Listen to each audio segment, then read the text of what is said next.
بسم اللہ الرحمن الرحیم۔ اس سال اللہ کے محبوب حضور علیہ الصلاۃ والتسلیم کے ولادت اور دنیا میں تشریف لانے کے 1500 سال مکمل ہو گئے، اور 1500 سال مکمل ہونے کے بعد یہ جہاں دنیا تاریکی میں ڈوبی ہوئی تھی، اس میں پھر اللہ کے محبوب تشریف لائے، جنہوں نے یتیم کے سر پر ہاتھ رکھا، جنہوں نے جو بیواؤں کے مسیحا بنے، جو دکھی انسانیت کے لیے رحمت للعالمین بن کر تشریف لائے، وہ ہستی کے 1500 سال ولادت کے اس سال مکمل ہو رہے ہیں۔ حکومت خیبر پختونخوا انشاءاللہ وزیر اعلیٰ سردار علی امین گنڈاپور صاحب کی ہدایات پر انشاءاللہ العزیز ہم ہر ڈسٹرکٹ میں رحمت للعالمین کے عنوان سے اس دن کو اور اس کے شایان نشان طریقے سے حضور علیہ الصلاۃ والسلام کی سیرت سے نئی نسل کو روشناس کرائیں گے، اور 38 ڈسٹرکٹ میں انشاءاللہ ہم پروگرام کریں گے۔ اسی طرح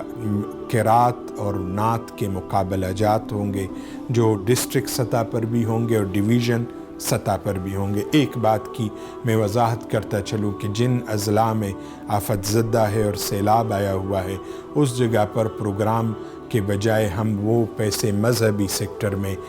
وہاں کے سیلاب متاثرین کو دیں گے، لیکن جو افیکٹڈ نہیں ہے جو اضلاع، وہاں پر انشاءاللہ پروگرام بھی کریں گے۔ اور سب سے بڑا مرکزی پروگرام پشاور میں ہوگا، 12 ربیع الاول کے دن ہوگا انشاءاللہ، اور وزیر اعلیٰ خیبر پختونخوا اس میں مہمان خصوصی کے طور پر تشریف لائیں گے۔ اسی طرح میں نے اسی ضمن میں schools, elementary and secondary education کے منسٹر کو بھی خط لکھا ہے کہ آپ اسکولوں میں بھی یہ حضور علیہ الصلاۃ والسلام کی سیرت سے نئی نسل کو روشناس کرائے، اور ہائر ایجوکیشن منسٹر کو بھی میں نے یہ لکھا ہے، جناب مینا خان صاحب کو، فیصل ترکی صاحب دونوں کو، کہ آپ اس حوالے سے اقدامات کریں، یونیورسٹیز میں بھی ایک خصوصی پروگرام رحمت للعالمین کے عنوان سے کرے۔ یہی ویژن ہمارے لیڈر، ہمارے رہبر عمران خان صاحب کا بھی ہے، اور ہم اسی ویژن کے تحت انشاءاللہ العزیز 1500 سال حضور علیہ الصلاۃ والسلام کی